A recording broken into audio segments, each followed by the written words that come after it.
ಇನ್ನೊಂದು ಮುಖ್ಯವಾದ ಪ್ರಶ್ನೆ ಅಂದರೆ ರಜತ್ ಅವರೇ, ಈಗ ನಮಸ್ಕಾರ ಮಾಡುವಾಗ ನಮಗೆ ಏನು ಸಿಗುತ್ತೆ ಅಂತ. ಯಾಕೆಂದರೆ ನಮಸ್ಕಾರ ಮಾಡಿ ಅಂತ ಹೇಳಿದ್ರಿ, ನಾವು ನಮಸ್ಕಾರ ಮಾಡಿದ್ವಿ, ಏನೋ ಒಳ್ಳೆಯದಾಗತ್ತೆ ಅಷ್ಟೇ ಗೊತ್ತು ನಮಗೆ. ಆದರೆ ನಮಸ್ಕಾರ ಮಾಡೋದಕ್ಕೆ ಒಂದು ರೀಸನ್ ಬೇಕು, ಏನಾದರೂ ಪ್ರತಿಫಲ ಬೇಕು ನಮಗೆ. ಏನು ಸಿಗುತ್ತೆ, ಬೆನಿಫಿಟ್ ಏನು ನಮಸ್ಕಾರ ಮಾಡೋದ್ರಿಂದ? ಹಿಂದೆ ಉದಾಹರಣೆ ಕೊಟ್ಟನಲ್ವಾ, ಕೊಡ ಬಾಗಬೇಕು ಯಾವುದಕ್ಕೋಸ್ಕರ, ನೀರು ತುಂಬಿಸ್ಕೊಳ್ಳಿಕ್ಕೆ. ನಾವು ಬಾಗಿದ್ರಿಂದ ಏನಾಯಿತು, ಹಿರಿಯರಲ್ಲಿದ್ದ ಗುಣಗಳು ಬಂತು. ಆದರೆ ಈಗ ಕೆಲವೊಮ್ಮೆ ಹೇಳ್ತಾರೆ ದೀರ್ಘಾಯುಷ್ಯಮಾನ್ ಭವ ಅಥವಾ ಆಯುಷ್ಮಾನ್ ಭವ ಅಂತ ಹೇಳ್ತಾರೆ. ನಮಗೆ ಬೇಕಾಗಿದ್ದು ಹೇಳಿಲ್ಲಲ್ಲ ಅಂತ ಕೆಲವೊಮ್ಮೆ ನಮ್ಗೆ ಏನೋ ಒಂದು ಎಕ್ಸಾಮಲ್ಲಿ ಪಾಸ್ ಆಗಬೇಕು ಬೇಕಂತಿತ್ತು, ನಾನು ಅದಕ್ಕೆ ನಮಸ್ಕಾರ ಮಾಡಿದ್ವಿ. ಆಯುಷ್ಯ ಕೊಟ್ಟರೆ ನಾನೇನು ಮಾಡಲಿ, 100 ಸರಿ ಫೇಲ್ ಆಗಿ ಬರಿಬೇಕಾ? ಹಾಗೆಲ್ಲ ಆಗೋದಿಲ್ಲ.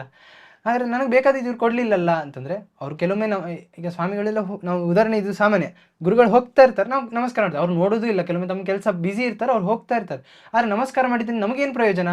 ಅವ್ರೇನು ಹೇಳಲಿಲ್ಲ, ನಮಗೇನು ಪ್ರಯೋಜನ? ಪ್ರಶ್ನೆ ನಮ್ಮ ಕಡೆನೂ ನೋಡ್ಲೂ ಇಲ್ಲ, ಅಯ್ಯೋ ನಮಗೇನು ಪ್ರಯೋಜನ ಅಂತಂದರೆ ಸುಭಾಷಿತಕಾರರು ಅದಕ್ಕೆ ಹೇಳಿದರು, ಅಭಿವಾದನಶೀಲಸ್ಯ ನಿತ್ಯಂ ವೃದ್ಧೋಪಸೇವಿನಃ ಚತ್ವಾರಿ ತಸ್ಯ ವರ್ಧಂತೆ ಆಯುರ್ವಿದ್ಯಾ ಯಶೋಬಲಂ.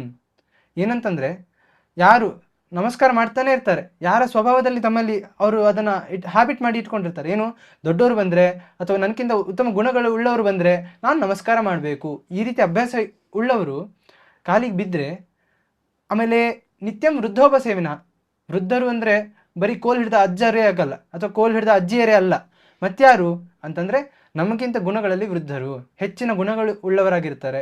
ಆಮೇಲೆ ಜ್ಞಾನದಲ್ಲಿ ವೃದ್ಧರು, ಭಾರಿ ಜ್ಞಾನಿಗಳು, ಆದರೆ ಚಿಕ್ಕ ಹುಡುಗ, ಹೀಗೆಲ್ಲ ಇರ್ತದೆ. ಅವರಿಗೆ ನಾವು ನಮಸ್ಕಾರ ಮಾಡಬೇಕು, ಅವರ ಸೇವೆ ಮಾಡಬೇಕು, ಅವ್ರಿಗೆ ಏನಾದ್ರು ಸಹಾಯ ಬೇಕಾ ಸಹಾಯ ಮಾಡಬೇಕು. ಹೀಗೆಲ್ಲ ಮಾಡುವವ್ರಿಗೆ ಏನಾಗುತ್ತೆ, ಚತ್ವಾರಿ ತಸ್ಯ ವರ್ಧಂತೆ, 4 ಅವರಿಗೆ ಹೆಚ್ಚಾಗ್ತದೆ.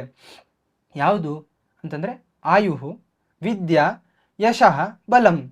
ಆಯಸ್ಸು ಮತ್ತು ವಿದ್ಯೆ, ಆಮೇಲೆ ಯಶಸ್ಸು, ಎಲ್ಲ ಕಡೆ ಕೀರ್ತಿ ಅವ್ರಿಗೆ ಹೆಚ್ಚಾಗ್ತದೆ, ಬಲ ಬರ್ತದೆ. ಆ ಎಲ್ಲ ಕೀರ್ತಿ ಬರ್ಬೇಕಾದ್ರೆ ಕೆಲಸ ಮಾಡಬೇಕು, ಕೆಲಸ ಮಾಡ್ಲಿಕ್ಕೆ ಬಲನೇ ಇಲ್ಲ ಅಂದರೆ ಆ ಬಲ ಕೂಡ ನಮಸ್ಕಾರ ಮಾಡೋದ್ರಿಂದ ಬರ್ತದೆ. ಹೀಗೆ ಯಾರು ದೊಡ್ಡವರು ಏನೂ ಹೇಳಲಿಲ್ಲ ಅಂದರೂ ನಮಗೆ ಬರುವಂಥ ನಮಸ್ಕಾರದಿಂದ ಬರುವ ಪ್ರಯೋಜನ ಇದು ಅನ್ನೋದನ್ನು ಸುಭಾಷಿತಕಾರರು ತುಂಬ ಚೆನ್ನಾಗಿ ಈ ಶ್ಲೋಕದಲ್ಲಿ ತಿಳಿಸಿಕೊಟ್ಟಿದ್ದಾರೆ.